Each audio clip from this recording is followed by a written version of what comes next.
Bonjour à tous, j'espère que vous allez bien. Bon, alors les amis, avant-hier, le journal Le Monde a publié un article sur notre président Emmanuel Macronus. Dans cet article, on apprenait que notre président aurait tenu des propos pour le moins déconcertants. Ah oui, attendez, je vais vous citer l'un d'entre eux pour le plaisir. Macron aurait dit: le problème des urgences de notre pays, c'est qu'il y a trop de Mamadou. Non mais je vous avais prévenu, on est sur ce genre de phrases problématiques. Et d'ailleurs, en parlant de ça, j'ai parlé à Mamadou et Mamadou estime que le problème dans notre pays, c'est qu'il y a trop de Macron. En tout cas, Emmanuel Macron a tenu venir sur BFM TV pour démentir toutes ces rumeurs. Enfin, ne rêvez pas trop quand même. Venir est un grand mot, il nous a plutôt envoyé l'un de ses paillassons. Êtes-vous surpris par ce que révèle le journal Le Monde ? Oui, là on parle de sujets très graves, Oui. pas que de la communication, quand on parle de sujets qui touchent à nos valeurs, la question du racisme, la question de... Je vais être très simple, je rentre même pas dans le débat de savoir Le Monde a affirmé des choses, ça a été démenti par l'Élysée, j'en sais rien, j'étais pas là. Ce que je peux vous dire, moi ça fait 12 ans que je connais le président de la République. J'ai travaillé en cabinet ministériel et comme ministre 10 ans avec lui déjà. Je le dis avec beaucoup de solennité parce que c'est important, on peut avoir des désaccords politiques avec le président de la République. Jamais je ne l'ai entendu tenir un propos de nature sexiste, homophobe ou raciste. Et son entourage ? Jamais. Et son entourage ? Mais je ne sais pas de qui on Parce parle. que le Monde, à travers cette enquête, a montré qu'il y a un double visage du président. Je veux dire, l'entourage a été conseiller du président de la République, c'est un métier très difficile, très important. Je ne commente pas l'entourage, il n'existe pas, ce sont des conseillers. Non mais, qui est une enquête journalistique, c'est pas moi, je ne vais pas vous commenter quelque chose que je n'ai pas vu. Vous connaissez l'entourage d'Emmanuel Macron, c'est ma question. Non mais attendez, le vrai sujet, parce que vous avez posé une vraie question, c'est le président de la République. Bon. Le président de la République, en public, il n'a jamais tenu des propos de cette nature. Et en privé, parce que vous me demandez, je n'élude pas la question, je le connais bien, je n'ai jamais entendu tenir un propos. Ah mais non, on n'a jamais entendu le président tenir un propos qui aurait pu même laisser penser qu'il glisserait trop à droite. Jamais, jamais, jamais. Bon, à part la fois où il a accordé un interview à Valeurs Actuelles, un journal connu pour être à l'extrême de l'extrême droite, et qu'il en a fait la couverture. Mais cette fois-ci, ça compte pas. Il s'est déjà expliqué pour ça. Bonjour. Au revoir. Monsieur le Président, je vais vous dire à quel point votre couverture pour Valeurs Actuelles était vraiment répugnante. Merci beaucoup. Merci à vous.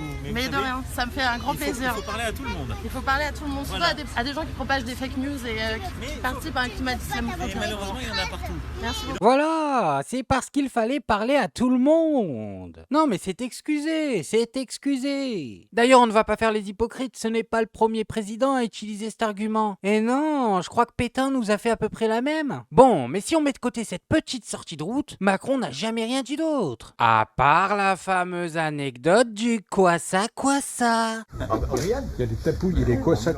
Ah non, c'est un Mayotte, c'est quoi ça. Monsieur le Président, vous êtes un connaisseur. Mais le quoi ça pêche peu. Il pêche Il peu. amène du comoréen. C'est différent. Nouveau drame de l'immigration à Mayotte avec le naufrage d'un kwassa-kwassa en 6 morts et 10 disparus. Un nouvel accident de kwassa-kwassa. Ils étaient 43 Comoriens. Le naufrage d'une barque d'émigrés clandestins en provenance des Comores. Mais le quoi ça pêche peu. Il amène du comoréen. C'est différent. Ah, c'est mes préférés, celles-là. Les blagues sur les clandestins. D'habitude, c'est Marine qui les sort, mais quand c'est Macron, je trouve ça encore plus savoureux. Bon, mais là, c'est une blague. Ça va. Si on oublie ça, il a jamais rien dit de... Moi, je suis un grand admirateur de Gérard Depardieu. C'est un immense acteur. Il a servi les plus beaux textes. Lui aussi, c'est un génie de son art. Complet. Ah, il a dit ça juste après le scandale de Pardieu. D'accord. Vraiment à l'aise dans ses chaussons, le gars. Bon, on va être sérieux 2 minutes. On connaît tous Manu. Ce que le journal Le Monde l'accuse d'avoir dit est probablement vrai. Ah, mais il y a même moyen que les mecs aient adouci les citations pour ne pas trop le charger. De toute façon, c'est simple. Regardez, l'Élysée ne va pas porter plainte contre le journal Le Monde. Voilà, est-ce que vous avez déjà vu ça? L'un des journaux les plus connus du pays, qui soi-disant ment sur le président, et on leur fait pas un procès. Non mais à d'autres. Ils ne leur font pas de procès parce qu'ils ne veulent pas d'enquête, et ils ne veulent pas d'enquête parce que qui sait ce qui en ressortirait. Bon, et maintenant les amis, on va passer sur un autre sujet. Je voulais vous montrer cet extrait de 30 secondes parce qu'il m'a fait rire. Vous allez voir, on est sur LCI et les journalistes découvrent ce qu'est le métier de journaliste. Et vous le mentionniez tous les deux, il y a en effet une retenue de la part des Allemands. Alexandra Guillet, c'est vrai pour l'heure, justement, les informations arrivent, si j'ose dire, au compte-gouttes. Personne ne se précipite pour livrer énormément d'informations, contrairement peut-être à ce qui pourrait se faire dans d'autres pays européens, je pense évidemment à la France, c'est-à-dire qu'on essaye de maîtriser le processus déjà d'identification, peut-être aussi de l'enquête, pour faire en sorte de livrer une information fiable, moins souvent, mais plus fiable. Et vous le mentionniez tous les deux, il y a... Mais alors, ça veut dire que les mecs sont parfaitement au courant que leur méthode implique que leurs infos ne sont pas fiables? C'est fou! Non, mais cette fois, c'est vraiment fou! C'est carrément la définition de la folie selon Albert Einstein. Ou alors c'était selon Vass, le méchant de Far Cry 3? Ah, je sais plus. La folie, c'est faire sans arrêt exactement la même connerie qu'on répète sans arrêt, en espérant que ça change. Voilà ce qu'est la folie.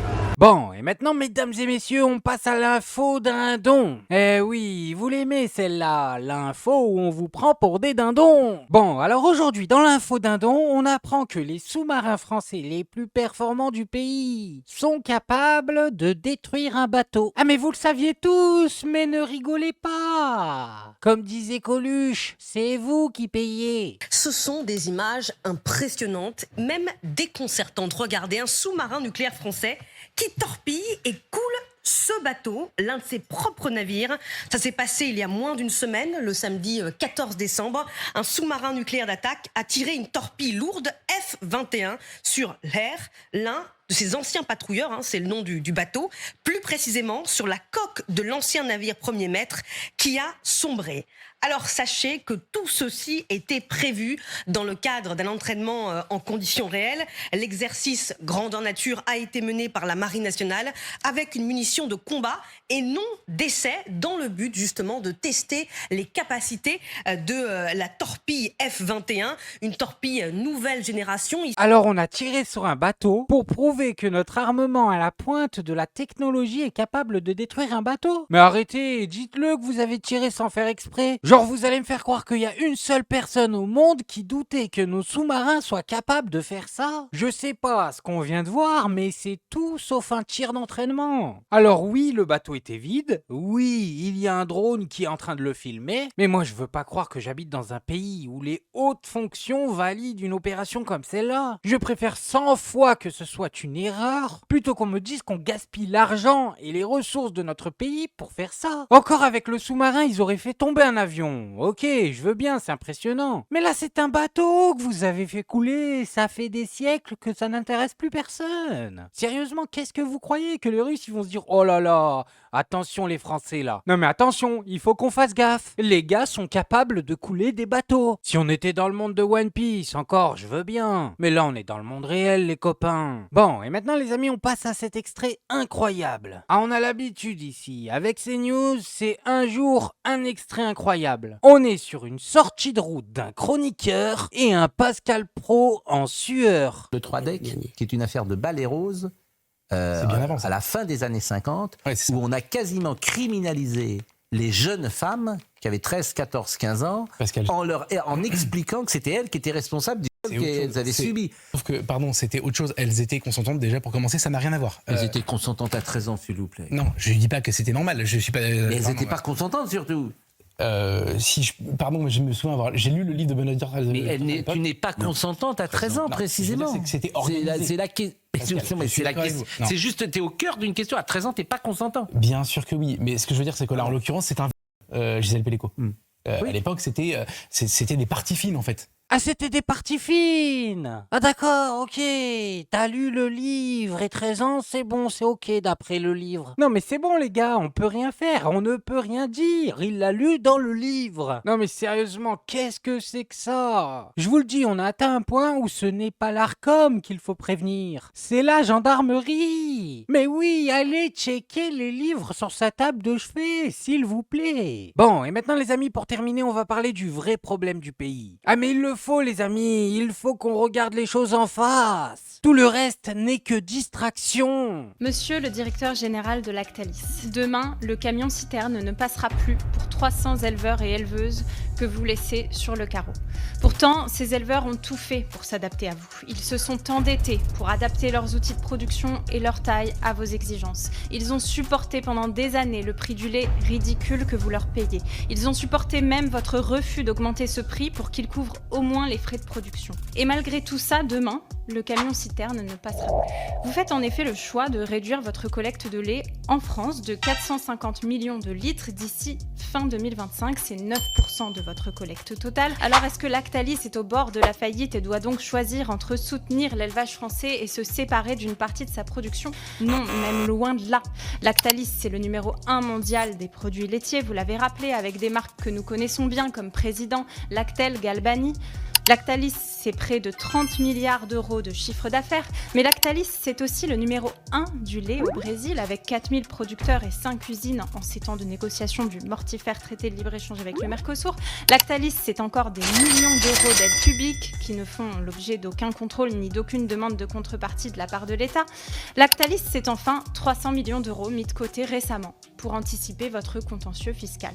300 millions d'euros mis de côté, tandis que vous licenciez 300 éleveurs. C'est un parallèle tragique qui se dessine devant nous, car pendant ce temps-là, chez Valeo, chez Legrand, de la même façon, les grandes entreprises du secteur industriel engrangent des millions d'euros d'aides publiques sans contrôle de l'État, engrangent des millions, voire des milliards d'euros de profits, tandis que les plans de licenciement s'enchaînent, que les délocalisations se multiplient et que nos campagnes se vident. Leurs profits, nos vies. Ouvriers, agriculteurs, même lutte, même combat. Car tout cela n'est pas inéluctable. Dans l'Ain, la filière Comté est un exemple de ce que nous pourrions faire. Là-bas, majoritairement, les éleveurs protégés par la OP réussissent à se dégager un salaire confortable. Et pour cause, ils ont résisté depuis des années et résistent encore contre l'accaparement de leurs outils de production par les grandes coopératives, et aussi à Lactalis d'ailleurs. Et ils fixent chaque année des volumes pour contrôler la production et assurer un prix décent à chaque éleveur. Cet exemple montre que le protectionnisme et la régulation des marchés que nous défendons à la France Insoumise ne sont pas une lubie. C'est une nécessité pour notre souveraineté, pour l'agriculture française comme pour l'industrie. Voilà, alors en gros, je vais vous expliquer ce qui est en train de se passer depuis quelques années. Notre pays donne des centaines de millions d'euros aux grandes entreprises tous les ans, dans le but, soi-disant, que ces grandes entreprises investissent dans leurs marchés respectifs et créent de l'emploi. Mais la vérité, c'est que ces mêmes entreprises, en fait, prennent l'argent et ensuite licencient des employés en bas. Et oui, pour optimiser, pour gagner plus de chiffres. C'est la méthode McDo, comme on l'appelle. Si un employé peut faire le travail de 2 employés, pourquoi je prendrais 2 employés? Il ne me suffit d'en payer qu'un seul. Bon, il va se casser le dos, au bout de 5 ans, il sera en dépression. Mais s'il est pas content de la main-d'œuvre, il y en a partout. Alors moi je dis pas que le pays doit les empêcher de diriger leur boîte comme ils l'entendent. Franchement, au bout d'un moment, c'est leur boîte. S'ils veulent virer les gens, ils les virent. Mais ce que je dis par contre, c'est venez, on arrête de leur donner des centaines de millions. Non mais sérieusement, en plus on prend l'argent sur la TVA. Qu'est-ce que c'est que ce délire? Bon, bref, moi je voulais juste vous montrer ça. Maintenant, faites-vous votre avis tout seul. Faites attention à vous, faites attention à ce que vous regardez. Likez, abonnez-vous et oubliez pas le petit com qui fait plaisir. Et on n'oublie pas le petit com qui fait plaisir. Non, le petit com qui fait plaisir. On n'oublie pas le petit com qui fait plaisir. Non, non, celui-là on l'oublie pas.